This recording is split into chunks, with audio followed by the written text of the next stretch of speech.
Então, boa noite a todos os presentes. Eu sou a Luciana Legge, tesoureira do Conselho de Farmácia do Rio Grande do Sul. Eu hoje represento aqui todos os meus colegas diretores do Conselho de Farmácia. Nessa noite, então, teremos a capacitação intitulada Jornada do Componente Estratégico da Assistência Farmacêutica, Organização do Componente Estratégico, com o objetivo de tratar sobre a organização, logística e cuidado farmacêutico a nível municipal. Essa iniciativa, ela foi trazida à diretoria pelo GT de Saúde Pública. Então, eu agradeço aqui aos colegas do GT pela proposta muito pertinente e necessária. Então, para isso, a gente convidou o coordenador-geral da Ciência Farmacêutica e Medicamentos Estratégicos do Ministério da Saúde, Luiz Henrique Costa, o qual eu tive o prazer de conhecer em Brasília há pouco tempo. Desejo a ele que faça uma excelente gestão, nós estamos muito esperançosos. E a farmacêutica do Serviço de Atendimento Especializado de Passo Fundo, minha querida amiga Angélica Stefanello vulga Queca, muito prazer, para debater o assunto. E a mediação, então, vai ser de responsabilidade da farmacêutica Raquel Bittencourt, também muito amiga. Nós estamos falando aqui de alguns extremos do estado. A Queca está lá em Passo Fundo, a Raquel está lá em Uruguaiana e eu estou aqui em Santa Rosa. E o professor Luiz, então, nos fala de Brasília. Agradeço a todos pela presença nessa noite, em especial ao Luiz Henrique e à Angélica por aceitarem o nosso convite em compartilhar os seus conhecimentos conosco. E antes de iniciar esse nosso evento, eu gostaria de fazer alguns comunicados tradicionais e importantes. Então, a gente pede que todos fiquem com seus microfones desligados, para evitar ruídos durante a apresentação. Informo também que a palestra está sendo gravada e vai ser disponibilizada em nosso acesso restrito posteriormente. Acho que agora no YouTube, né, Lucas? Me corrige. Isso, no YouTube. Vamos corrigir, então, nossas futuras aberturas. Então, vocês vão poder anotar todas as suas dúvidas durante a apresentação. E, ao final, nós vamos abrir o espaço para questionamentos. Para organizar as falas, após o pedido dos palestrantes, quem tiver dúvidas pode enviá-las através do ícone Atividades, opção Perguntas e Respostas. Disponível no canto inferior direito da tela. Muito legal essa novidade, né? E a gente vai seguir a ordem de envio. Eu desejo a todos um excelente evento. Passo a palavra para a Raquel e vou ficar aqui assistindo, porque esse assunto muito me interessa. Obrigada, Lu. Boa noite ao professor Luiz Henrique, a Angélica. Lu, que eu estou com saudade de ver pessoalmente, né? E como a Lu falou, nós estamos em extremos do estado, né?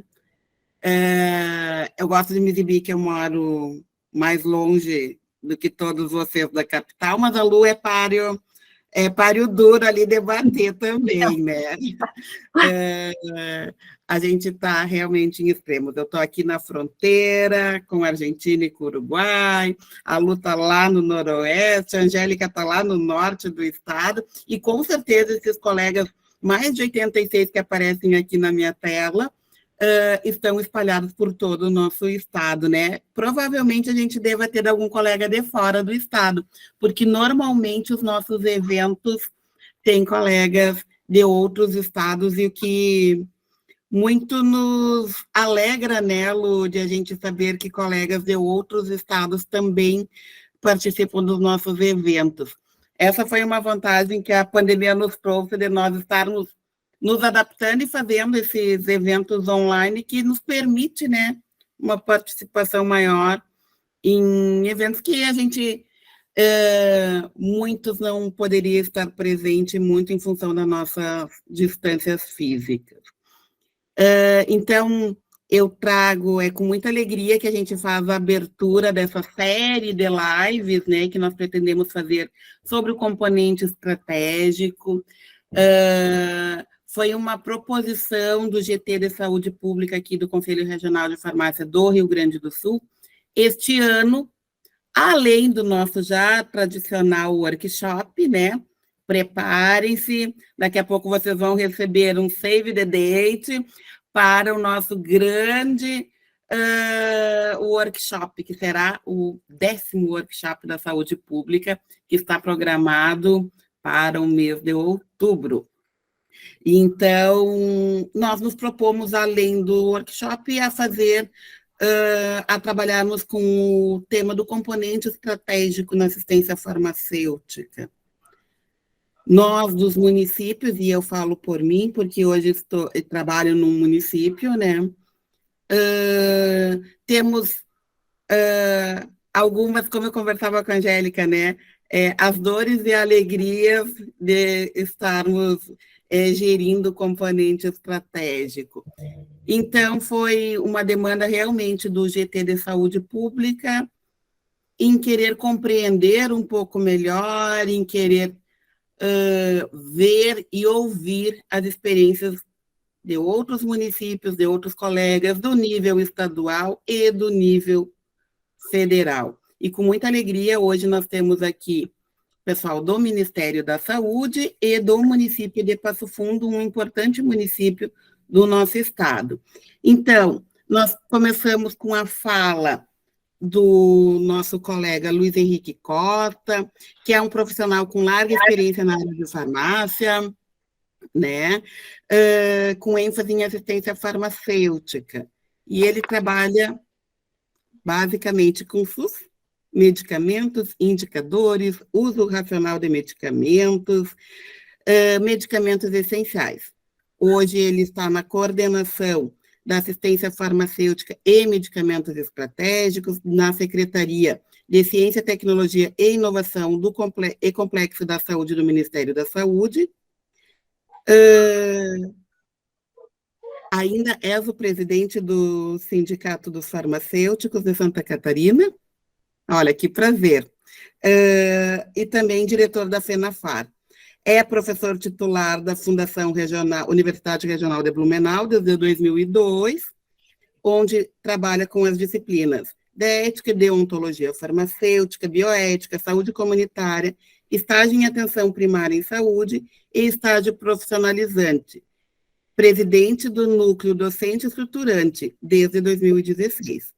Coordenador geral da Assistência Farmacêutica e Medicamentos Estratégicos, de 2011 a 2016, presidente da Associação Brasileira de Ensino Farmacêutico, e é consultor nacional da OPAS. E nós também teremos a Angélica, que é farmacêutica, bioquímica, graduada pela Universidade de Cruz Alta, pós-graduada em farmácia estética, pós-graduada em preceptoria multiprofissional pelo Hospital Sírio-Libanês e atuando há 13 anos no município de Passo Fundo, especificamente no SAI, há 10 anos, né, Angélica? Também já trabalhou e atuou em análises clínicas e farmácia comercial. Meus queridos, muito obrigada por aceitarem nosso convite, e acho que começamos com o Luiz Henrique. Lucas, nos auxilia aí na apresentação, por gentileza? Sim, vou compartilhar. Fique à vontade, professor. Antes que o Lucas compartilhe, Lucas, só um pouquinho, para ele poder aqui interagir, senão vem o slide e toma conta. Mas como a gente, nesse momento, né, vinha construindo, né, inclusive uma apresentação mesmo desse componente, depois eu vou falar um pouquinho mais do componente, né, e então o pessoal achou interessante, né, que a gente né, trouxesse algo estruturado que ficasse também para vocês, né, que ficasse para o... É um material que a gente não está concluído, né, essa apresentação, eu estou há 2 meses ali no componente estratégico. Eu estou, né, agora me licenciando no Sindicato de Farmacêuticos de Santa Catarina, né? Eu fui o primeiro presidente lá do sindicato em Santa Catarina, quando a gente iniciou, né, o piso salarial, né? Fui conselheiro também, colegas de vocês, conselheiro regional do CRF Santa Catarina, e me formei na UFSC, né? Fiz mestrado em saúde pública, né? Que é a minha paixão, saúde pública, e depois eu fiz doutorado na Universidade de Brasília, avaliando os cursos de farmácia, né, num período que eu estava muito focado em educação farmacêutica, né? Quando a gente aí reconstruiu a entidade, né? Hoje é a BEF, né? eu ultimamente me dediquei à Universidade Regional de Blumenau, que é a Universidade Pública Municipal, desde 2002, né? Eu não estou mais na OPAS, nesse momento eu estou na OPAS aqui em Brasília, porque o evento foi aqui e eu atuei 2 anos aqui, né, como consultor, mas não mais, né? Foi um período muito interessante, depois fui para o Ministério, né? 2009 a 2011 fiquei aqui na OPAS, depois 2011 a 2016 no Ministério, e retorno agora para a gestão do mesmo né, componente, né, que é o componente estratégico da assistência farmacêutica. Então, eu me dediquei de 2016 até agora na disciplina de ética e legislação, né, e também de saúde comunitária ou saúde pública, né, na Universidade Regional de Blumenau, com a Universidade Pública Municipal, né, no qual eu ministrei aula, então, de saúde pública para o conjunto dos cursos da área da saúde, mas o mais especial é que eu fiquei de 2016 até agora numa unidade de saúde, né, lá no bairro, com 2 equipes da SF, né, trabalhando com os alunos e também supervisionando estágios, né, nas referências, né, nos ambulatórios de ST-AIDS, né, no componente especializado, né, e no CAPS, né, ou seja, e também fora, nos hospitais e laboratórios, né. Então, a minha vivência no SUS, eu fui diretor também de saúde pública ali em Blumenau, na gestão, né, por 3 anos, então, gosto muito da área de vigilância em saúde, né, acho que eu sou bem apaixonado por essa área, e aí acabei sendo convidado para retornar ao Ministério e pedir para voltar ali para o componente estratégico, né, que eu tenho muito carinho. Então, o componente estratégico, ele, só para, né, ele é um componente da Rename, né, se olhar, né, dessa forma, né, componente, né, compõe a Rename, né, mas ele é muito mais do que isso, né, e a gente quer que ele seja muito mais do que isso. Então, a minha missão aqui no Ministério, né, é a gente ir para além, né, da questão do medicamento, né, das aquisições. Então, acho até que a gente pode... E depois, né, não esquecendo, só queria cumprimentar aí, né, as colegas, né, Luciana, Raquel e Angélica, né, agradecer muito pelo convite do CRF do Rio Grande do Sul, é uma honra mesmo poder falar com vocês, né, e todos os colegas farmacêuticos, né, do estado do Rio Grande do Sul, do qual eu tenho muito carinho, né, conheço um pouco já do Rio Grande do Sul, né, como eu falei, a minha esposa é farmacêutica, né, e é advinda aí de Gramado, dessa região também de Porto Alegre, né, então eu tenho, né, uma relação muito forte com o Rio Grande do Sul, amo o Rio Grande do Sul como amo Santa Catarina, né, e sou de Florianópolis, tá? Então, eu vou fazer uma apresentação mais ou menos rápida, assim, né, eu acho que são 30 slides, tentando dar, né, uma dimensão do que é esse componente, né, das doenças que ele está, né, que ele dá conta, né, da relação com a vigilância em saúde e da perspectiva, né, já apontar, né, da integração da assistência, né, com a vigilância, né, essa potência que é, né, a vigilância em saúde e a assistência em saúde e assistência farmacêutica. Então, vou falar um pouco sobre o componente, vamos lá. Então, se puder compartilhar, eu posso falar o quê? Mais uns 10 minutos, 15? Acho que eu já falei. Começa a contar o tempo do professor. Então, mais uma vez, obrigado, né? Então, eu sou coordenador geral, né, da Coordenação Geral de Assistência Farmacêutica e Medicamentos Estratégicos, né, CGAFME. Ela é uma coordenação do Departamento de Assistência Farmacêutica, do qual o diretor, né, é o Marco Aurélio Pereira, né, farmacêutico, ex-coordenador, né, do Programa Farmácia Popular e hoje é diretor. E nós estamos situados, né, na Secretaria de Ciência, Tecnologia, Inovação e Complexo da Saúde, né, que tem como secretário, né, o Carlos Augusto Grabois Gadelha, né, que é economista, né, e é o idealizador, né, desse conceito, dessa proposta do Complexo Industrial da Saúde, né, e é professor na Fiocruz, né. E essa secretaria, ela compõe-se também, né, do DGITS, né, onde está a Conitec, né, que é um outro departamento que cuida da incorporação e da avaliação, né, de tecnologias. Então, e lá estão a subcomissão, né, da Rename e do FTN, né, onde ocorre, né, a atualização da Rename e do FTN, e onde né, a Conitec, onde se incorpora e desincorpora medicamentos e tecnologias, né, da Rename, né, e do SUS. Nós temos também o departamento de pesquisa, o DECIT, né, que é um grande departamento.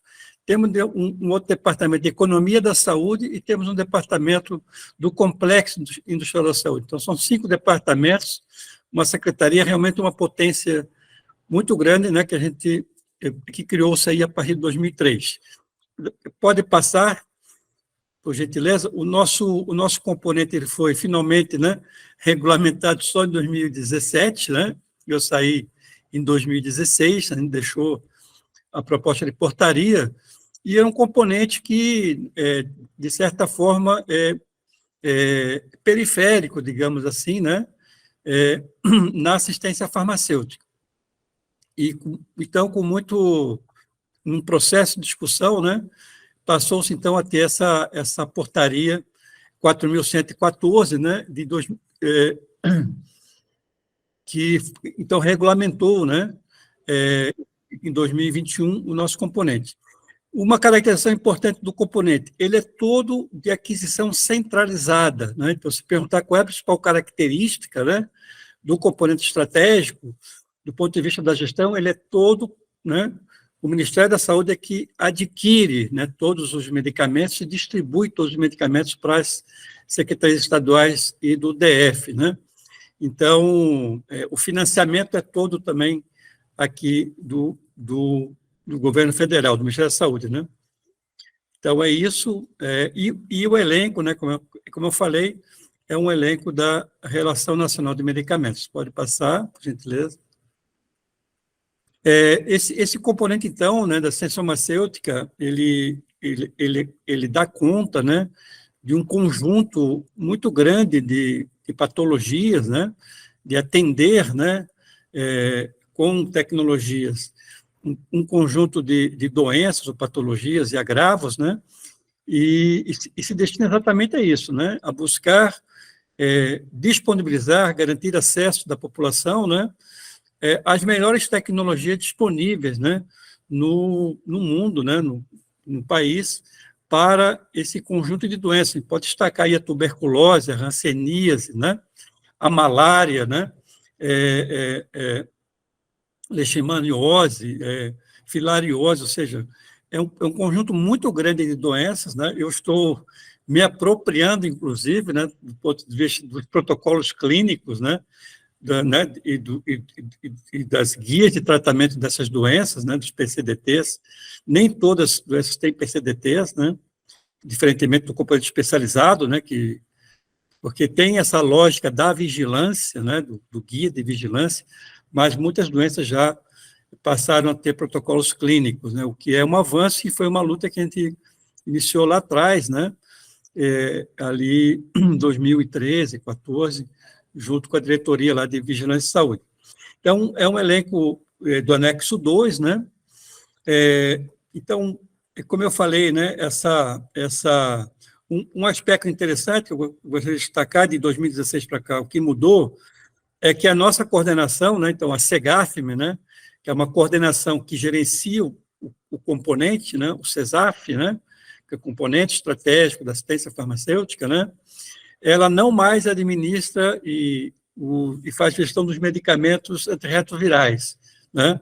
Então, hoje, o Departamento de DST-AIDS, né, e doenças transmissíveis é que faz a aquisição. Essa foi uma mudança nesse período aí, de 16 para cá, e assim, né, como também, né, o o componente, né, de sangue e hemoderivados, né? À época, a gente aqui fazia todas as aquisições e hoje não mais. Então, nós estamos concentrados nessas doenças aqui que estão nos slides. Eu vou falar rapidamente um pouquinho a respeito delas, pode passar, por gentileza. Aqui fala mais, né, das funções da coordenação e do componente. As coisas às vezes se confundem o componente, né, com a gestão e o componente, mas a grande responsabilidade nossa mesmo aqui, né, que é um desafio, e que eu imagino que muitos de vocês já passaram, é garantir realmente, né, a programação, né, o planejamento, né. Então, a ideia de planejamento é muito forte, né, na nossa gestão, né. Então, agora, dia 23, vamos fazer um planejamento do componente estratégico, né, e no sentido de que a gente tenha, né, a garantia da disponibilidade de todos os medicamentos. São em torno de 105 apresentações, né. Então, uma compra centralizada, né, alguns medicamentos, vocês vão ver que são adquiridos via Organização Pan-Americana de Saúde, né, que são importados dessa forma, né, que não tem registro no Brasil. Outros, uma grande parte importante, né, que vale a pena destacar, né, é a produção pública de medicamentos. Se não fosse, né, a rede de laboratórios oficiais, né, como ocorreu também com a vacina agora da Covid, né, na pandemia, né, mas Farmanguinhos, lá da Fiocruz, FURP, né, de São Paulo, FUNED, LAFEP, né, que garantem a produção de grande parte dos medicamentos dessas doenças. Sem esses laboratórios, hoje, os pacientes ficariam, né, sem acesso a medicamentos, né. O benzinidazol nós produzimos, né, no LAFEP, né, e a Argentina também passou a produzir. Então, né, são poucos produtores, né. Eu falava também que a própria penicilina hoje, né, se você olhar, no máximo 2 produtores mundiais, no máximo, né. A nossa coordenação também adquire a penicilina nas 2 apresentações, né, para sífilis, né. Então, as doenças associadas, inclusive, né, à imunodeficiência, né, exceto os antirretrovirais, esse componente também adquire e distribui, né, numa articulação com os programas de vigilância e de assistência.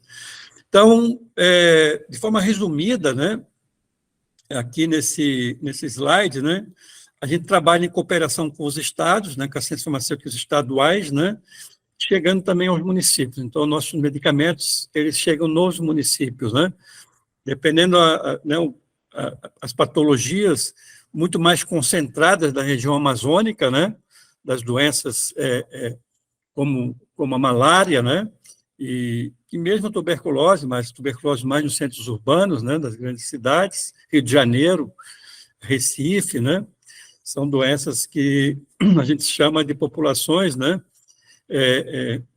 não a doença negligenciada, mas as populações, né, afetadas, são populações, de certa forma, negligenciadas, que vivem nas periferias, né, ou mesmo na região norte, né. Então esse processo, né, de gestão, ele tem essa dimensão também, que não é só com medicamentos que nós vamos resolver o problema dessas doenças, né, com políticas públicas, né, de habitação, né, de acesso à água, né, de acesso à alimentação.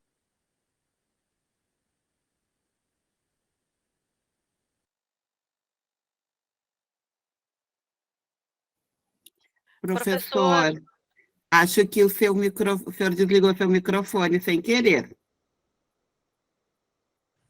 É verdade, hein? A minha voz desligou o microfone, me parece. Mas voltou? Voltou, agora está ótimo. Então, a gente tem, né, para concluir, né,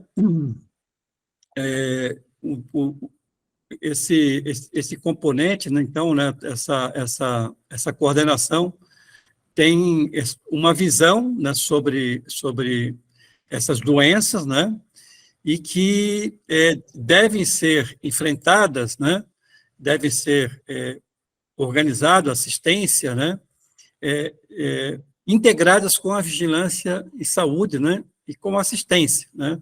Assistência farmacêutica, vigilância e saúde, assistência e saúde como um todo. Podemos passar, eu vou procurar ser um pouquinho mais... Então, a gente trabalha muito com os estados, né? Nesse processo de distribuição dos medicamentos, e pode passar o slide, por gentileza. A gente está organizado, a coordenação está organizada, né, em 6 subdivisões, então, de doenças virais e fúngicas, né? As doenças fúngicas hoje são um grande desafio, né? E exigem muito do nosso trabalho. As subdivisões de doenças bacterianas, aí envolve tuberculose, né, sífilis. Subdivisão de doenças em eliminação, né, filariose, leishmaniose e outras doenças, subdivisão de doenças zoonóticas e vetoriais, subdivisão de doenças não transmissíveis. Não transmissíveis é uma área menor, né, que a gente, vitamina A, né, que a gente, né, carência, né, um mix de polivitamina, né, para as crianças, né, e atualmente um antídoto, né? Hidroxicobalamina para intoxicação por cianeto, né? Que surgiu após, né, esse desastre da Boate Kiss, né? Então, fazer um parênteses aqui já, né, para apontar para você uma perspectiva nossa. Nós estamos, a partir da semana que vem, formando um grupo de trabalho para construir uma política nacional de antídotos, né? Que envolve, né, as várias intoxicações, inclusive por medicamentos. E uma subdivisão de qualificação que nós criamos recentemente, tá? Então, pode passar. Então, a subdivisão de doenças virais e fúngicas, né, envolve as micoses endêmicas, né, a Covid-19, né, e influenza e o vírus social respiratório, tá? Então, são esses 4 grandes blocos, né, pode passar. Então, a gente tem aí, né, nas micoses endêmicas, esse conjunto de medicamentos, vejam vocês, né, como já alcançou uma importância devido a, né, essa questão da imunodeficiência mesmo, né, complexo lipídico de anfotericina B, liposomal, flucitocina, né, e um conjunto grande, né. A gente destaca também o vírus social respiratório, o palivizumab, né, acho que todos vocês já tiveram, né, conhecimento da importância desse produto, está em discussão na Conitec novamente, e o Paxlovid, né, que foi incorporado no ano passado, né, que a gente herdou, né, que é aí um medicamento que ainda está, né, está sendo muito pouco usado, inclusive, devido aí a essa baixa, né, graças a Deus, essa baixa, graças às vacinas, né, ao SUS, da Covid. E a influenza, né, vocês sabem que nós temos aí à disposição o oseltamivir, né, nas 3 apresentações e o zanamivir. Então, essas são as doenças aí virais e fúngicas, né, que têm alcançado, né, a anfotericina B liposomal, né, é um medicamento que tem se tornado um medicamento de alto custo, né, e de uso muito alargado nesse momento no Brasil. Pode passar. Subdivisão de doenças virais e fúngicas, né? Então, esses medicamentos eu acabei de destacar, só aqui trazendo mais alguns elementos, mas a gente pode passar, né? Não precisamos detalhar, né? Por favor. A apresentação fica para os colegas. Aqui alguns materiais, né, de uso, né, para o cuidado, né, de orientação, né, desse conjunto de doenças, né, protocolo de influenza, o guia para o uso do antiviral Nimatrelvir, né, e Ritonavir. Aqui é um capítulo à parte, a gente tem um desafio aí, que tem uma grande quantidade de medicamentos, né, em estoque e um baixíssimo consumo, né? A gente herdou algumas coisas aí da pandemia, né? Assim como também os IoTs, né? O Brasil comprou uma quantidade gigantesca, né? Durante a pandemia, e hoje também está aí um estoque muito grande, lá do componente básico. Mas pode passar, por gentileza. Subdivisão de doenças virais, né? Então, esse guia de vigilância de saúde, eu acho que a maioria de vocês, né, conhece, tem contato, né? Pode passar. O guia é importante, né, no nosso trabalho. Aqui ficou um pouquinho, né, essa subdivisão, então, que a gente falou, né, das doenças bacterianas, né? Tuberculose é o nosso grande, é uma doença que envolve tanto, né, o tratamento, né, de casos novos, né, assim como também droga resistente, né? Nós temos mais de 50 medicamentos hoje em uso na tuberculose, né? É um desafio muito grande, né? E cada vez mais a gente busca, né, melhorar o arsenal, né, principalmente na droga resistente e na questão da resistência bacteriana, né? Então, brucelose, tuberculose, sífilis, meningite e coqueluche é uma subdivisão em que colegas farmacêuticos se dedicam, né, na gestão. Pode passar. Então, aqui está, né, a lista, né, dos medicamentos. Vocês vejam o desafio que é, né, adquirir esses medicamentos, né, de colocar à disposição, né, cada medicamento é um contrato, né, é um processo, né, aquisitivo, né, e é um desafio. Hoje a gente está, né, praticamente ok, né, com o nosso elenco, temos um probleminha aí com PPD, né, e com a levofloxacino de 250, né, que vai ter o pregão agora em agosto, e o PPD a gente resolveu o problema de registro, está sendo importado da Dinamarca, mais 3 meses para nós podemos já, né, voltar a distribuir para os serviços de saúde. Então, vocês vejam aqui a primeira linha, né, como ela é importante, da tuberculose, né? A gente tem 4 farmacêuticos dedicados aqui à gestão desses medicamentos. Já a segunda linha aqui também, né, um grupo bastante importante de medicamentos, né? Então, a gente incorporou, né, a pretonamida e vamos, né, a pretonamida está em processo, né, de incorporação, tá? A teresidona, ou seja, a gente tem aqui uma produção importante de farmanguinhos e também dos laboratórios das Forças Armadas, e muita coisa importada sem registro no Brasil. Então, nosso movimento, para aproveitar aqui, né, a política atual do Ministério, que a gente está imbuído, que eu me estimulo muito a trabalhar todos os dias, é a gente substituir essas importações, né, e ampliar a produção nacional de medicamentos que atualmente são importados, né, seja laboratório oficial ou seja laboratórios privados nacionais, né, que tenha produção no Brasil. Nós temos ainda muita dependência, né, de importação de medicamentos acabados, né, e, é claro, vocês sabem da grande dependência do Brasil, né, dos IFAs, né? Ele produz quase nada de antibióticos, ou seja, IFA realmente muito pouca coisa, né? CIFA está aí, né? A gente é responsável, somos responsáveis pela disponibilização da penicilina, né? Aqui é a FURP, né, que é nosso fornecedor, então, né, a nossa empresa pública de São Paulo, do governo de São Paulo, né?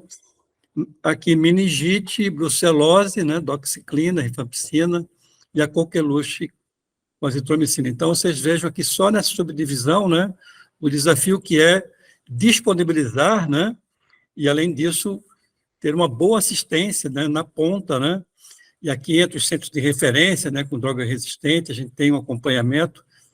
Agora nós estamos contratando, inclusive, um farmacêutico microbiologista, né, de referência no Brasil para nos assessorar, né, para assessorar essa equipe aqui dessas doenças bacterianas, né. Mais 15 dias vamos ter. A gente acha muito importante aprofundar, né, o conhecimento da epidemiologia, né, dessas doenças e também a questão dos tratamentos mesmo, né, da primeira linha, segunda linha, e o problema da resistência bacteriana. A gente pretende aprofundar um pouco mais, né, e ajudar a vigilância em saúde nesse processo, né, de redução da resistência bacteriana. Pode passar.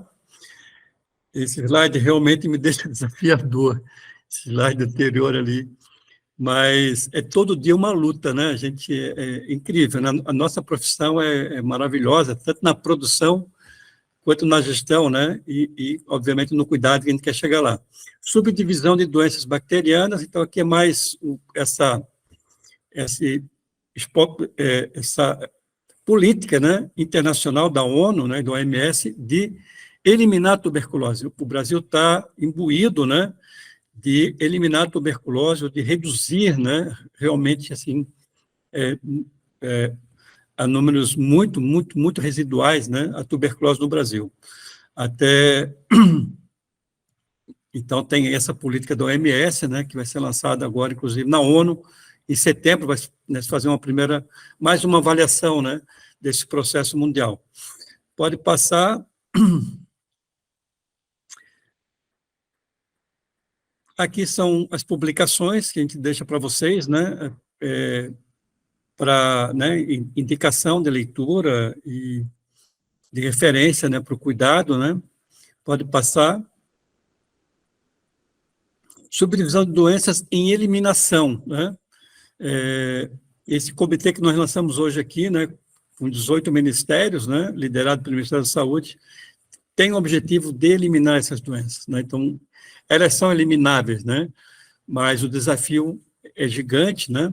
Então, a hanseníase, né, a esquistossomose, a malária, filariose, geomintíase e o tracoma, né. Então, são doenças aí que ainda persistem, né, e que são desafios e que nós nos colocamos como ministério, né, como governo federal. É uma prioridade do governo federal, né, foi um decreto do presidente da República, do presidente Lula, né, criou esse comitê interministerial para, né, objetivar que todas as pastas ministeriais, né, junto com o Ministério de Ciência e Tecnologia, Ministério do Desenvolvimento Social, ou seja, o conjunto de ministérios, né, para realmente enfrentar, né, o que a gente acha que não deveria mais estar subsistindo, né, no nosso país, né, que é esse conjunto de doenças que já deviam estar eliminadas. Pode passar, por gentileza. Professor, mais 5 minutinhos. Ok. Então, aqui, né, o desafio segue, né, colegas? Eu trouxe mais 4 farmacêuticos e um advogado agora para reforçar a equipe.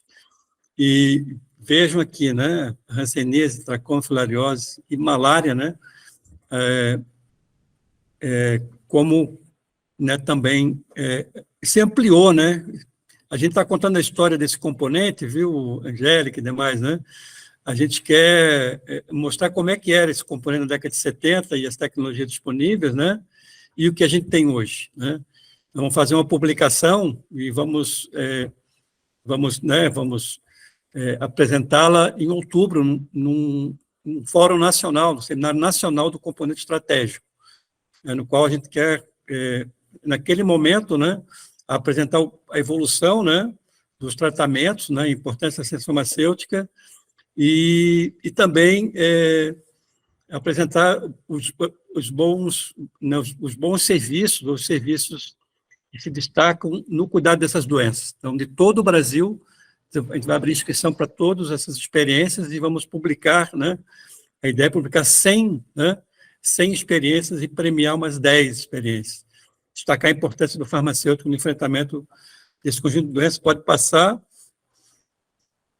Aqui também as publicações, né, para os colegas. Pode passar, por gentileza.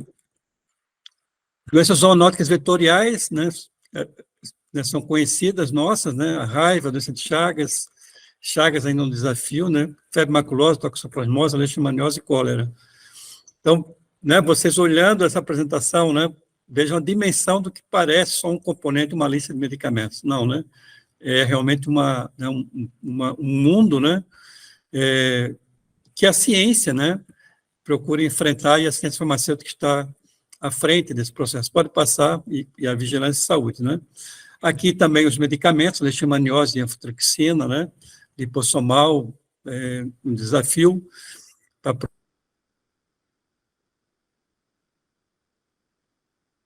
O microfone fechou de novo, professor. Professor Luiz, adeus. Ok, obrigado, querida. Então, aqui também, né, A gente tem aqui esse conjunto de medicamentos dedicado a essas doenças, né? Pode passar. A gente incorporou ontem a tafenoquina, né? A tafenoquina é um medicamento em que, para malária, né? E com uma única dose, né? de 300 miligramas, é possível alcançar a cura. É um medicamento revolucionário, né? De cura radical e de fácil uso, né? Nessas áreas mais extremas, né? Da floresta, né? Do garimpo, ou seja, do interior, né? Onde, então, anunciando hoje, né, o nosso secretário anunciou a incorporação da tafenoquina, e mais um desafio para nós comprarmos, né? É uma compra, esse tem registro no Brasil. Aqui também os materiais, né, os guias, né, as diretrizes, também fica, né, para os colegas, pode passar, agora vai faltar pouco. E aqui uma área, né, uma subdivisão que é de doenças não transmissíveis, que é o tabagismo, todos vocês, né, conhecem, né, a importância que é esse trabalho, né, então está sob nossa responsabilidade, alimentação e nutrição, toxicologia, atualmente só com a hidroxicobalamina, né, mas estamos trabalhando aqui numa área de desenvolvimento, área de toxicologia e assistência farmacêutica, liderar essa área, né, no Ministério da Saúde, e fazer avançar isso no Brasil. Nós trabalhamos no passado, né, para a regularização, né, da portaria do CIATOX, né, vamos retomar a atualização dessa portaria do CIATOX, né, que é dos Centros de Informações Toxicológicas, né, a gente está liderando esse processo junto com a Abracite e com a Sociedade Brasileira de Toxicologia, no sentido de fortalecer os centros de toxicologia, que é uma área forte da nossa profissão, né, e também uma política de antídotos. Pode passar.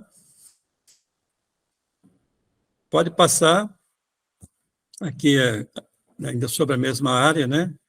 Aqui os materiais, pode passar, tem algum... subdivisão de qualificação, a gente criou uma subdivisão de qualificação no qual o objetivo nosso, né, é fortalecer a gestão desse componente nos estados, né? Acabei de falar com o Eber, né, que é do CONAS, né, farmacêutico, responsável lá pela ciência farmacêutica, de definir os pontos focais, né, os coordenadores do componente em todos os estados, precisa organizar essas coordenações em todos os estados deste componente, e vamos realizar uma reunião daqui a 2 ou 3 semanas, né, para alinhar, né, o fortalecimento da gestão nos estados. Então, o DAF vai lançar, né, um programa de qualificação, ou Qualifar, né, que atualmente é mais voltado para os municípios, né?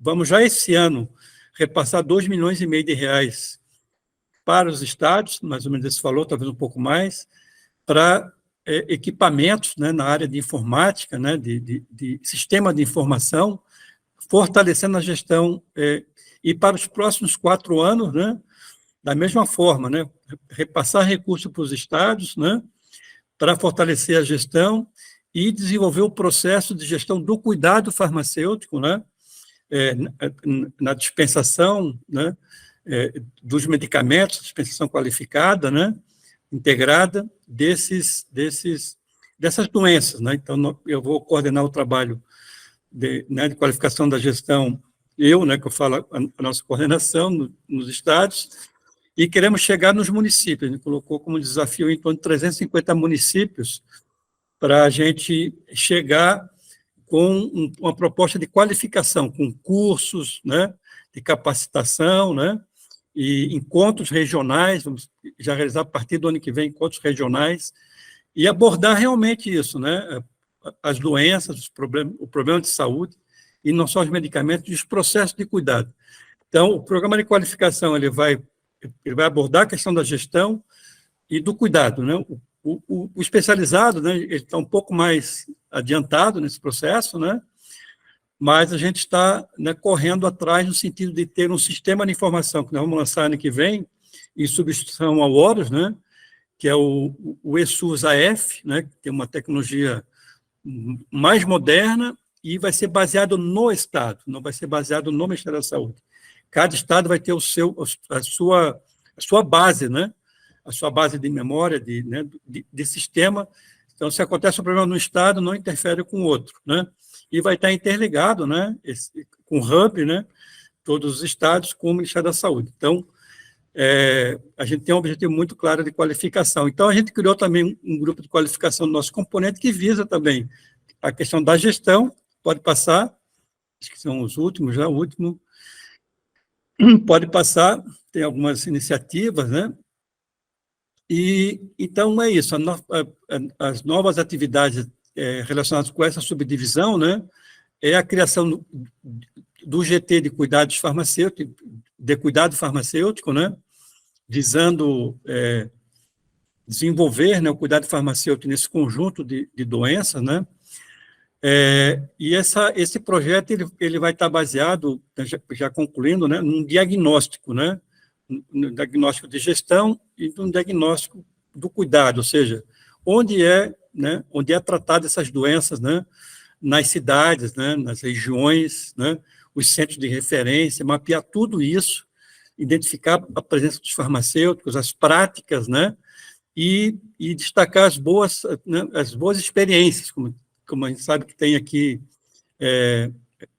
no Dia Mundial da Tuberculose, BH apresentou a experiência com uma melhor de 50% na cura da tuberculose, né, com o trabalho do farmacêutico. Não, isso baseado junto com a Universidade Federal de Minas Gerais, um negócio lindo, né?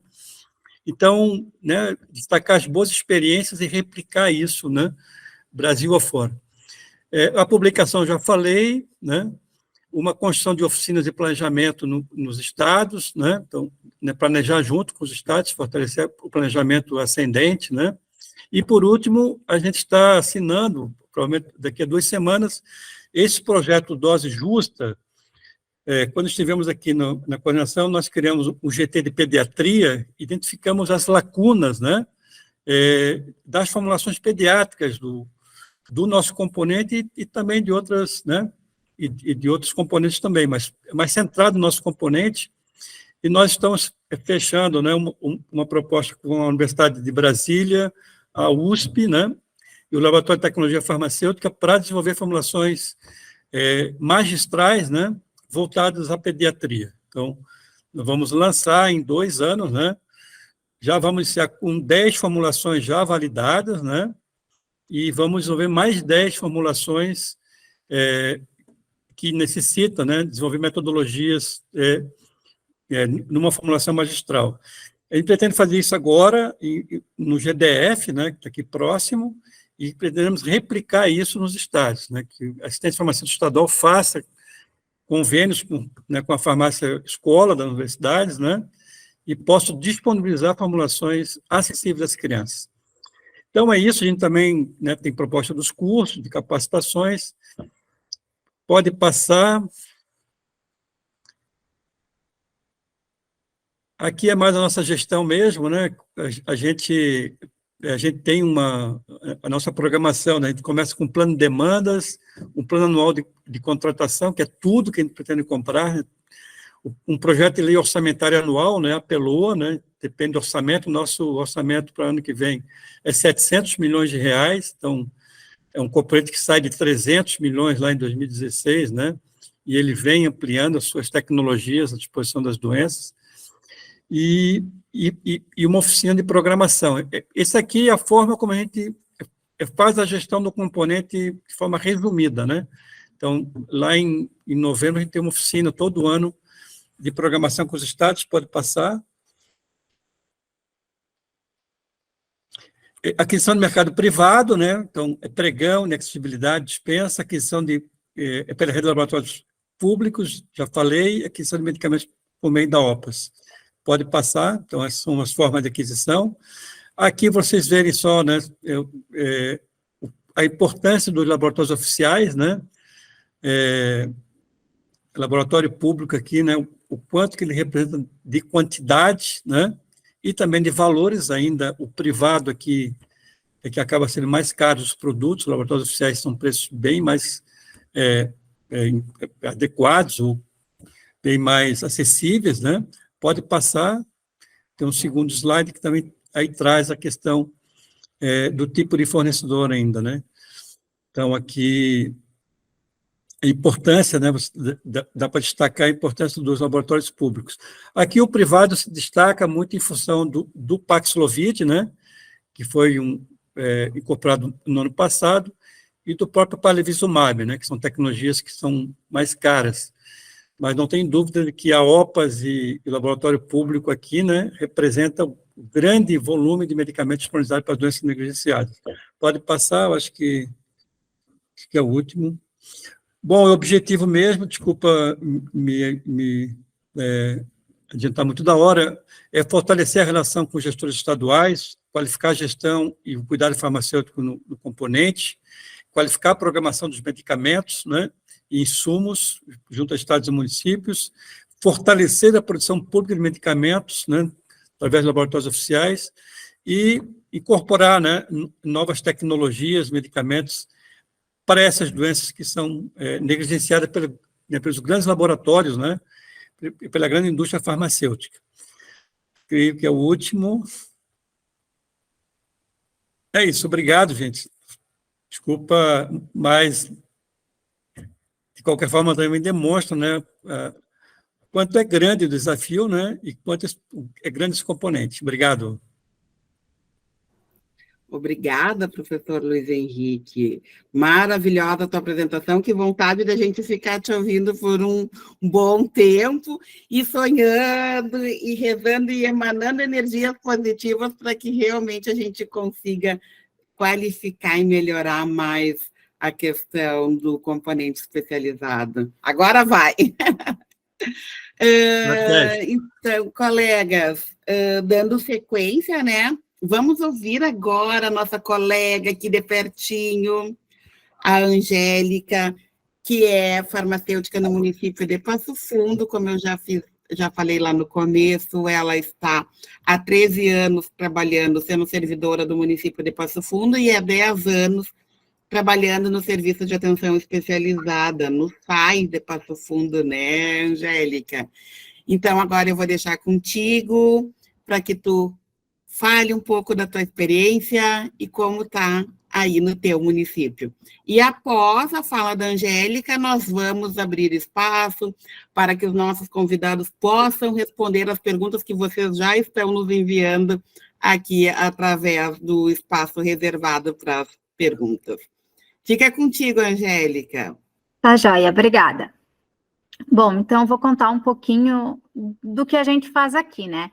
Diferente do professor Luiz, eu não trouxe uma apresentação, a gente vai mais no bate-papo, então quem quiser fazer pergunta, quem quiser, né, ter dúvidas assim de como a gente faz aqui em Passo Fundo, pode perguntar que a gente vai conversando. Eu, então, como a Raquel falou, eu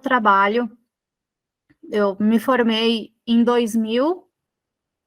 Em 2001, meu primeiro emprego foi na Prefeitura de Cruz Alta, né? Então, vou contar um pouquinho de mim. Então, já comecei no serviço público, foi meu primeiro emprego, recém-formada. Comecei a trabalhar no serviço público. Lá eu ficava uma parte do tempo na farmácia pública e outra parte no laboratório de análises. Nesse primeiro ano de formada, na metade para o final do ano, a gente montou o SAI em Cruz Alta, que foi um dos primeiros SAIs do Rio Grande do Sul, então que eu tive a honra de ser a primeira farmacêutica da época lá, que era uma estrutura totalmente diferente de como é hoje, então eu comecei a ter um contato com HIV lá em 2001, fiquei lá até casar e ir embora, quando eu fui para Santa Rosa e conheci a Luciana, logo em seguida. Então, nesse período, assim, a gente era realmente o coquetel, né? Naquela época, os pacientes tomavam muitos comprimidos, mas o farmacêutico não tinha uma atuação. A gente ia basicamente lá para entregar os medicamentos, para registrar no livro preto, aquele de registro de medicamentos controlados, o que o médico e a enfermeira entregavam para os pacientes. Então, naquele período do HIV era assim, né? Onde tinha a didanosina e todos os outros que hoje, graças a Deus, nem existem mais. Mas naquela época, então, eu fiquei um tempo trabalhando assim dentro do HIV, depois eu fui embora de Cruz Alta, assumiram outros, e graças a Deus, a questão do HIV mudou muito, a questão da assistência mudou muito, né? Aí, quando eu vim trabalhar no município de Passo Fundo, eu comecei no componente especializado, então, na farmácia de medicamentos especiais aqui, e fiquei por 3 anos lá, e um dia estavam falando, se alguém que precisava de farmacêutico para o SAI, mas não tinha ninguém com experiência. Eu disse, olha, muito tempo eu já trabalhei com isso, e eu gosto e me interessa. Daí que nós começamos a trabalhar em Passo Fundo no SAI. Na época, o SAI daqui, que é sede da regional, atendia 63 municípios, e era só HIV. Eu tinha em torno de 600 pacientes naquela época. Aí as coisas foram incorporando, as doenças foram entrando, né? Entrou a tuberculose, depois entrou a hanseníase, agora entrou a hepatite, né? Tem a toxoplasmose, tudo foi agregando ao SAI, o volume de pacientes foi aumentando muito, na própria regional, então, se houve a necessidade de abrir mais UDMs dentro da regional e distribuir a nossa atuação. Então, hoje, o SAI, em Passo Fundo, atende 23 municípios da regional, em termos de HIV e hepatites, só desses, né, então, os outros 40, 30 e poucos municípios estão divididos em mais 4 UDMs, mas ainda Passo Fundo é o maior deles, o que tem um volume maior, até por ser uma cidade bem maior, então os meus pacientes do município de Passo Fundo são em maior quantidade. Hoje nós temos em torno de 1.500 pacientes de HIV em tratamento. De tuberculose, nós temos em torno de 100 pacientes. Hanseníase, hoje tem um só, mas eu já cheguei a tratar 3 de uma vez só. Toxoplasmose, que tuberculose e toxoplasmose é a nível municipal, né? Hepatites, nós temos em torno de 400 pacientes, que daí é regional também, atendendo esses 21 municípios. E cada um, como eu vi aqui que um colega colocou, né, a questão dos sistemas, cada um desses com um sisteminha diferente, um registro diferente, um pedido diferente, então cada um deles é bem fragmentado nesse sentido. Então, o nosso SAI, ele é bem grande, tem uma atuação e um volume de pacientes atendidos ali bem grande, né? Fora os pacientes de PEP, PrEP, que nós farmacêuticos já estamos fazendo aqui em Passo Fundo, né? Eu já estou fazendo ali no SAI, eu e a minha colega no SAI, já estamos fazendo. E a gente tem, assim, essa fragmentação. Tuberculose, quando há uns anos atrás, um pouco antes da pandemia, nós já chegamos a ter esses 100 pacientes que eu tenho hoje só dentro do presídio, fora os do município, nós conseguimos diminuir bastante a incidência de tuberculose no presídio. A gente tenta fazer um controle bem grande ali dentro, então hoje eu acho que nós temos uns 30 pacientes em tratamento de tuberculose dentro do presídio, sendo que a gente já chegou a 100, mas ainda nós temos, né, um entorno ali dentro da tuberculose. No HIV, como eu falei, são em torno de 1.500 pacientes em tratamento. Desses 21 municípios, a gente envia medicamento para esses pacientes através das secretarias municipais de saúde, para aqueles que optam e aceitam isso, né?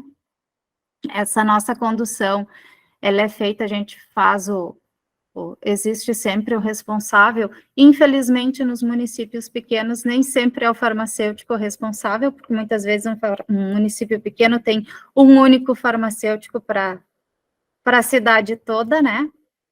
Então, a gente tem essa realidade de, muitas vezes, ser um enfermeiro do município responsável pela distribuição e organização dos medicamentos naquele município, e não o farmacêutico. Então, a gente tem essa, mas nós temos uma comunicação bem legal. Eu não sei como é, mas é uma experiência que funciona, sabe? Pelo menos assim, a gente conseguiu estabelecer, e a gente faz esse fluxo também para as hepatites, né? Que todo mês o responsável me envia os recibos assinados do mês anterior, que a gente enviou o medicamento, que o paciente retirou lá para termos o controle na farmácia, e uma relação de todos os pacientes que necessitam do tratamento para o mês, e a gente vai fazendo essa troca. Vem o recibo, confere, paciente recebeu, está tudo certinho, faz todo o registro nos sistemas e envia para lá. Então, tem funcionado, porque não fica estoque parado nesses municípios, não tem problema de vencer. O paciente, mandei um mês, o paciente não retirou no mês, no segundo, no terceiro, eles já devolvem, porque daí não retorna o recibo assinado, né? Daí a gente cobra, fulano de tal, não retirou. Então, retorna o medicamento, e a gente consegue fazer essa rotatividade sem perda de medicamento, né? Então, é uma forma que vem funcionando dentro desse atendimento fora dos municípios. E eu até acho que os meus colegas dos outros municípios, como eles pegavam em Passo Fundo nesse esquema, eu acredito que quando eles assumiram as UDMs, eles acabaram utilizando esse mesmo esquema nas outras UDMs aqui da regional. E todo mundo acabou fazendo ali comigo, treinamento, conhecendo o sistema, né? Então, a gente acabou disseminando, eu acho que aqui dentro da região, mais ou menos todo mundo trabalha assim. E tuberculose é só municipal, o SAI ali, nós temos, além do tratamento convencional, né? RH e RHZE, a gente tem CIT-TB e o ILTB, que quem faz esse controle, faz o pedido também é ali na farmácia, a gente tem essa parte. Então, tem medicamento para atender o município de medicamento, né, tratamento especial de tuberculose, a gente já tem ali. Também são 2 programas para tuberculose, né, um programa para o HIV, um programa para hepatite. Então, isso eu vi que um colega colocou aqui a questão dessa organização de cada coisa pedir de um jeito. Eu vejo que os nossos colegas, eles sentem muita dificuldade quando entram, né, para trabalhar num sistema assim, porque não tem como tu conseguir pegar tudo de uma vez, porque é um pouquinho, cada um numa data, cada um com um relatório, cada um com... Então, fica bem fragmentado. Tanto é que hoje eu tenho uma colega farmacêutica que trabalha comigo, porque em uma ocasião eu estava em férias e éramos eu e uma colega, e a colega pegou Covid.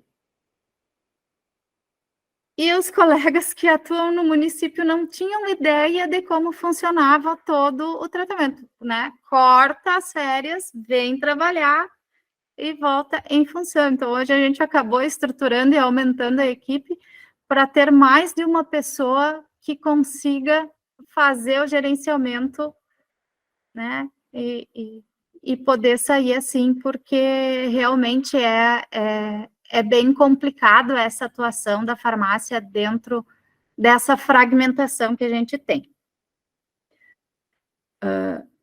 Quanto aos medicamentos, eu ali no nosso município, eu sei que o Estado, quando recebe, eu sei que os municípios mais longe, né, da capital, com mais dificuldade de receber medicamentos, eles tentam mandar sempre o pedido integral. Eu só me aperto em termos de estoque, mesmo quando agora, como no caso do Daruna, que a validade estava terminando, que daí vinha vindo picadinho, ou alguma coisa assim, mas se não, a gente tem um estoque bom, que não precisa o paciente esperar para iniciar tratamento. Ele chegou, diagnosticou, nós temos a máquina de carga viral dentro do município, que a gente faz carga viral rápida lá, e CD4 rápido, e hoje teste rápido molecular de tuberculose também. Então, o nosso atendimento é rápido nesse sentido, né? Inclusive, pelo que eu soube, quando nós recebemos, já faz muito tempo que a gente tem o aparelho de carga viral rápida, nós fomos o primeiro município do país a receber, a instalar a carga viral rápida. Então, a gente conseguiu trabalhar com isso, né, então já estamos há bastante tempo com a carga viral rápida. Então, nosso fez diagnóstico, já está coletando o exame, já está fazendo e começando. Às vezes, a gente demora para iniciar o tratamento, mas pelo paciente que não tem tempo de vir logo em seguida, ou pelo exame de laboratório externo que ele vai fazer, e não pelo nosso diagnóstico dentro do SAI e coleta de carga viral e CD4. Isso se faz na hora ali. Nessa de carga viral e CD4 também o SAI de Passo Fundo atende não só a regional, a 6ª coordenadoria, mas nós atendemos, são 8, agora eu não vou me lembrar de cor, quais as outras coordenadorias, né, para os casos de maternidade, de gestantes e RNs, então a gente recebe de outras coordenadorias, inclusive a carga viral para fazer. Então, a gente tem essa parte aqui que também funciona bem. Que mais? Eu estava olhando aqui, toxoplasmose também, a leve e a AME. Eu vi que a Luciana colocou aqui a questão do ácido folínico, fazendo uma pergunta para o professor Luiz, né? Já está vindo, desde o ano passado, o ácido folínico pelo AME, tá? Não precisa mais o município comprar, o Estado já distribui via AME, junto com os outros medicamentos da toxoplasmose, já tem ácido folínico também. Então, que antes era o município que tinha que adquirir, né? Então, o ácido folínico já tem vindo também. E, Angélica, pegando o gancho nessa tua fala, né? Aí já linkando com o que o professor Luiz Henrique falou, nós temos um grande problema, né, que são as apresentações do tratamento da toxoplasmose, e a gente precisa tratar toxoplasmose congênita, Sim. né, bebê. E aí, assim, há um tempo, quando eu assumi os medicamentos da toxo, elas estavam lá na vigilância epidemiológica, só era entregue para as pessoas e as mães, como elas administravam, não sei, tenho até medo de saber.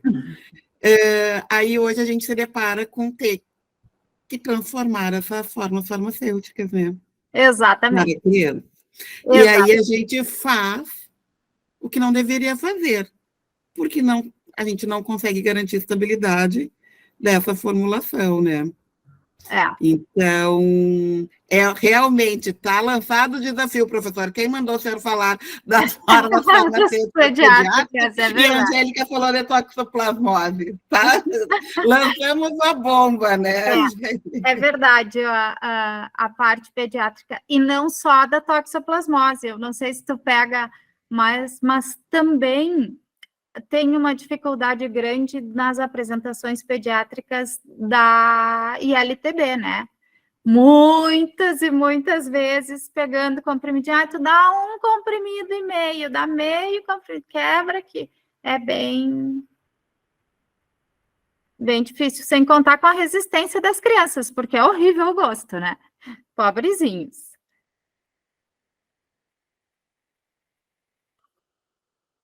É um desafio, sim, gente. Vamos.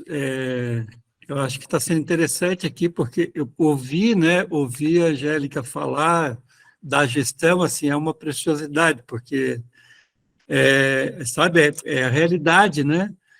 E do que a gente. O papel, né, da gestão federal, né, e o papel da gestão estadual, da gestão municipal, regional, né? A importância da regionalização da saúde. Isso que você, né, apresenta, né, é um processo de regionalização assim na prática, né, que eu acho que é a saída para a assistência, né? Você regionaliza, você organiza, né, racionaliza, né? Então eu acho esse é o SUS, né, potente, sim, e a assistência farmacêutica potente, né? Então assim, você falou do início e agora é outra realidade, né? Uma outra potência, né? Então, assim, a gente construiu muita coisa nesse período, né? Vocês, todos nós construímos muita coisa que a gente pode se orgulhar. E tem essa qualificação, né? Tanto que para nós colocamos no PPA agora, os próximos 4 anos, né? Qualificação da assistência farmacêutica, é o centro do trabalho. Garantir, né, o abastecimento, que eu acho que a gente, né, tem feito isso razoavelmente, né? Sempre tem problema, né? Mas, né, qualificar essa assistência, melhorar, né, o cuidado, o resultado, né, curar, né, esse dado que você deu dos aprisionados, né, é magnífico, né, de 100 para 30 é uma revolução, né, e com 30 você consegue lidar melhor com isso. Daqui a pouco chega a 10, né, você consegue realmente sanear e dar dignidade, né, para aqueles pessoas que estão lá cumprindo uma pena e tem direito depois de voltar para a cidade, sei lá, assim, muito... eu tenho experiência no município, né, e acho que isso vale muito, essa experiência, né? Então, é isso que a gente quer valorizar, viu, Angélica? Para o próximo, né, essa descrição, isso aí é uma experiência, você pode fazer um resumo, né? Sim, né? E colocar. E participar do nosso... Vamos fazer.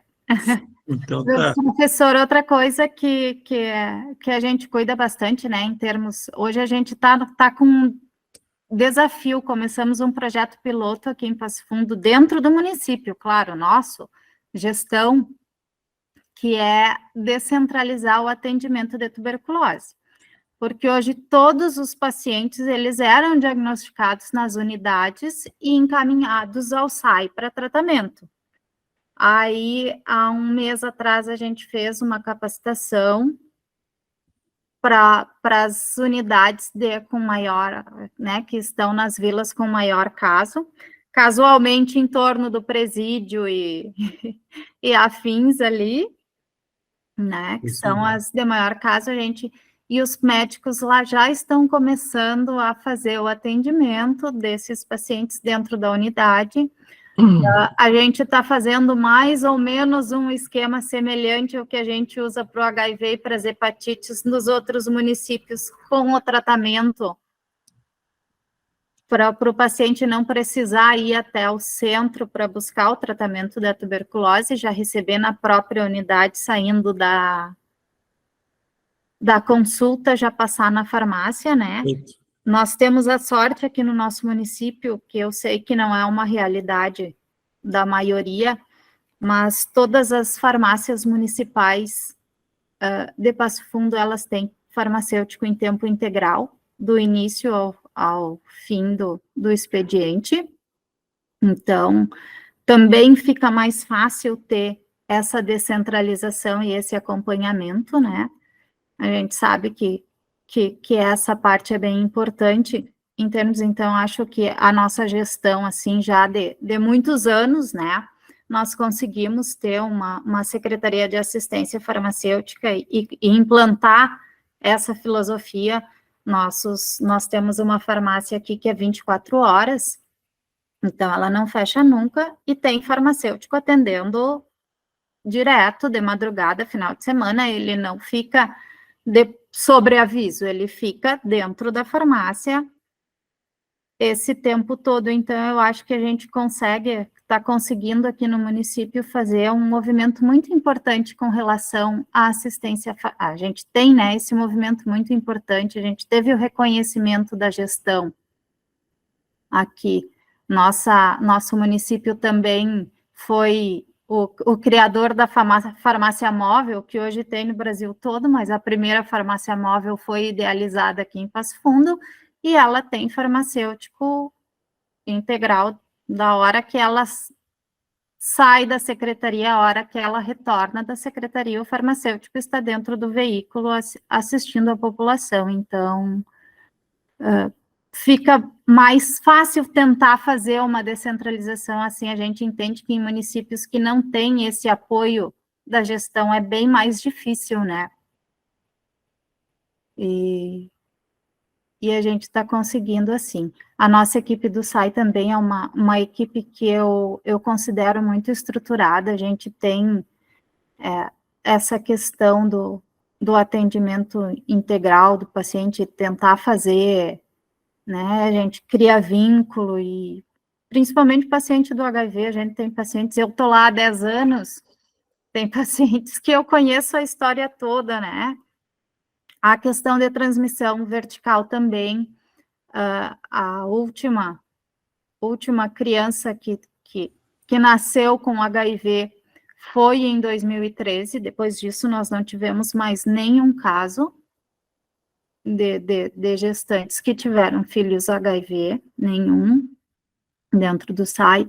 Infelizmente, a gente teve alguns, acho que foram 2 ou 3 casos de crianças que iniciaram tratamento depois, mas elas foram contaminadas pelo aleitamento materno. Sim. Né? Tivemos um caso em Blumenau também, aleitamento materno.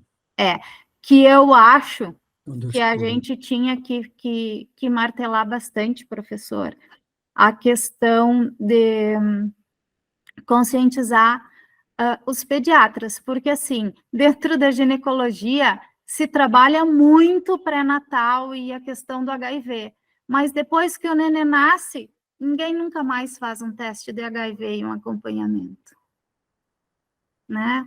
Nasceu o nenê, pronto, foi pediatra, HIV não existe mais, e é aí que estão ocorrendo os casos de transmissão hoje, né? Porque, graças a Deus, na gestação a gente consegue segurar. Uma vitória do SUS, de todos nós. Como se a mãe não tivesse vida sexual, né? Exatamente. É algo que a gente... E dá uma dor de quando acontece isso. Eu tive essa experiência também, e eu sempre carrego comigo essa história, assim, porque quem se deu conta foi um aluno meu, também, assim como o professor, fazendo estágio. Essa mãe chegou, foi fazer um teste rápido, diagnóstico positivo, e ele disse assim, professora, ele disse assim, venha cá rápido. E eu digo, o que foi? E ele assim, olha ali, a mãe amamentando o bebê, né? Então, isso aí é bem como tu fala, é na pediatria, é na puericultura, lá na PS, né, que a gente tem que trabalhar realmente isso, de que o HIV, ele também pode ser adquirido e transmitido no período da amamentação ali. A mãe, ela fez pré-natal, ok, fez o parto, ok, não tinha HIV, e depois, né, a gente tem os diagnósticos pós-nascimento, e aí a gente vai ter os bebês. E a Lu aqui está dizendo que passou também por essa experiência, né, Lu? E é muito triste para a gente, né? E a mãe, então, fica se torturando o resto da vida. Tu conversa com uma mãe que fez isso, eles se torturam muito, é um caso, assim, de muito sofrimento para a mãe, para quem atende em volta, né? Que a gente se sensibiliza porque é muito chocante, assim, quando tu pega casos assim. Então, eu acho sim que a gente precisava trabalhar mais essa questão, principalmente com a classe médica, viu? Porque eles acham que depois que nasceu o nenê tá tudo certo e tem muita coisa que tem que acompanhar depois. Isso vai nas nossas ações de educação, né, Angélica? A gente tem que estar sempre educando os nossos profissionais, né? Compartilhando essas experiências para que isso não ocorra, né? Isso não se torne uma rotina, e sim que a rotina seja de testar todos os pacientes, independente, né, de qualquer condição que aquela pessoa se encontra. A gente tem que estar sempre, na verdade, na oferta do teste, né? E aí, assim, aproveitando e já pegando o gancho, quando tu fala de tuberculose, e aí o professor nos fala que saiu de uma reunião com 20 ministérios, né, professor, para tratar sobre essa questão de tuberculose, e temos lá a meta para 2035, de reduzir drasticamente os números de tuberculose. Tuberculose é algo que ela realmente ultrapassa a barreira da saúde, né? Tem muito componente social. Esses dias eu atendi uma paciente com 33 quilos, uma adulta com 33 quilos. Então, e aí tu encaminha, tentei fazer um contato com a ação social, para dizer, mas nós não temos cestas básicas, nós não temos condições. Eu digo, meu Deus, se vocês não têm condições, o que nós podemos pensar, né? Aí chamei uma nutri que trabalha ali perto de mim, já olhou o que tinha no medicamento estratégico lá das fórmulas lácteas para a gente tentar, né, fazer uma suplementação para essa paciente. Mas é difícil, não é fácil, né, da gente trabalhar com populações vulneráveis. E se a gente for ver, muitos desses agravos do componente estratégico, eles estão relacionados a populações vulneráveis, né? Então, o nosso desafio ele é maior ainda. Ele é bem como o professor falou, e como a Angélica traz a experiência dela, ele é para além do medicamento, né? Nós temos um problema bem grande aqui de tuberculose com os pacientes, com os moradores de rua, né? Hoje no presídio, quando explodiu, a gente conseguiu manejar, conseguimos identificar os casos de resistência, tratar em Porto Alegre, porque na época a gente não tinha o CIT-TB aqui, e a resistência ainda fica o tratamento lá, a gente pega mais a parte de renal, hepatopatia. Segunda linha. Né? Isso aí. Mas a gente conseguiu, então, terminar o presídio, porque tinha muita resistência, a gente conseguiu identificar e foi fazendo. Mas morador de rua é bem complicado. E sabe que, assim, a nossa população nos ajuda muito. E eu tenho uma coordenadora muito proativa no SAI, né? O que é muito, muito bom. E a gente consegue, assim, o morador de rua mora lá, fica sempre naquela esquina X lá. Então, a gente vai, tenta procurar um comércio ali na volta, alguém, principalmente da parte de alimentação, e combina com aquele pessoal, ele dá ou café da manhã, ou almoço, né? Então, a nossa comunidade nos ajuda muito. Legal. E entrega o tratamento para o paciente. Então, ele sabe que todos os dias, na hora do almoço, ele vai lá ganhar a marmitinha dele naquele restaurante, mas ele tem que tomar o remedinho. Então, a gente consegue, né, fazer essas parcerias assim. Mas, mesmo assim, quando o paciente de rua, ele é usuário de droga, é bem complicado, porque lá ele está evoluindo muito bem, dali um pouco ele desaparece e ninguém encontra ele em lugar nenhum, né?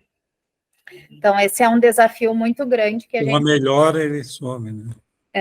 Isso é comum em qualquer tratamento. Não sei se a gente, até umas 9 horas, Isso, nós já estamos aqui tentando nos encaminhar para o final, mundo, né? Daqui a pouco apagam-se as luzes, fecham as portas e o professor Luiz Henrique fica preso lá dentro do Ministério. Ainda, não estou em casa. Eu estou na sede da OPAS aqui, não pode... Então, gente, assim, ó, nós temos algumas perguntas aqui. A Marielle pergunta ao professor Luiz Henrique se brucelose tem um PCDT. Brucelose, eu acredito que não tem PCDT. É um guia de tratamento. Ela pergunta principalmente relacionado à exposição ocupacional para acidentes com vacinas animais. PCDT, brucelose. Fica aí pergunta. Eu não domino tudo ainda, viu, gente? Se olhar o esquema da hanseníase, da tuberculose, você já fica bem doido. Assim. O esquema da hanseníase deixa qualquer um de cabelo em pé, né? Brucelose. Ainda bem que temos poucos pacientes da Angélica, graças a Deus. Angélica, a Sandra está perguntando se vocês têm um plano de ação regional buscando aproximar os farmacêuticos e os enfermeiros, principalmente relacionado a medicamentos do HIV. Sandra, a gente não tem um plano assim, né? Mas sempre que alguém se aperta, eles me ligam e a gente conversa e eu ajudo bastante. A gente vai, inclusive, nos municípios, agora em maio, dia 16, 17, fomos eu e a nossa infectologista para o município aqui do lado, um município menor, fazer uma fala onde tinham os médicos e os enfermeiros e os farmacêuticos da rede municipal lá. Então, a gente tenta dar o suporte todo, não existe um plano assim traçado, mas a gente tem um contato bom com os enfermeiros, né? O SAI, eles entram em contato e a gente consegue ter uma conversa legal, assim. No início, até quando nós assumimos as hepatites, que eram do componente especializado e depois passou, né, para o estratégico e foi para o SAI, a gente foi bem difícil, assim, o início, até a gente conseguir. Hoje a gente tem uma boa comunicação, tanto com o pessoal do HIV quanto da hepatite, que é o que é regional, e os contatos, e eles ligam e perguntam, e a gente conversa bastante. Se tem algum problema também, telefone, fulano, não é assim, tem que ser assado, precisa mandar assim. Tem fluído bem, Sandra, mas não tem, assim, um plano de ação estabelecido, normatizado. Colegas, nós precisamos finalizar o nosso evento, né? Já atingimos o nosso teto de horário. Quero dizer para vocês que, como essa live fica gravada, nós iremos passar para os nossos colegas, tanto para a Angélica quanto para o Luiz Henrique, as dúvidas de vocês, e assim que nós tivermos retorno, a gente encaminha as respostas. Agradeço muito a presença de todos, e como a Paty já colocou aqui no chat, convidamos todos a seguirem conosco nessa jornada aí de lives, né, sobre o componente estratégico. Lembrando que dia 21 agora de junho, nós temos uma live nesse mesmo formato, com o tema específico de tuberculose. Então, nós vamos aprofundar, né,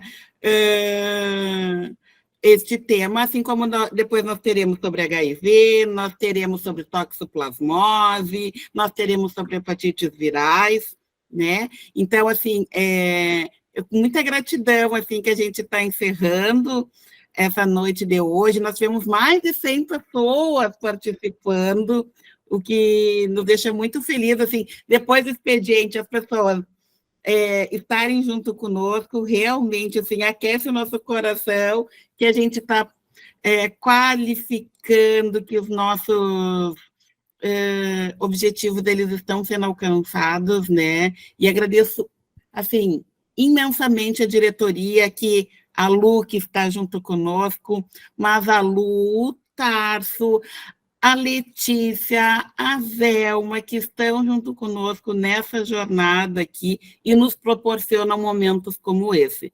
Porque se nós não tivéssemos uma diretoria que nos apoiasse e que incentivasse os grupos técnicos de trabalho, com certeza nós não teríamos momentos como esse. Meu muito, muito obrigada.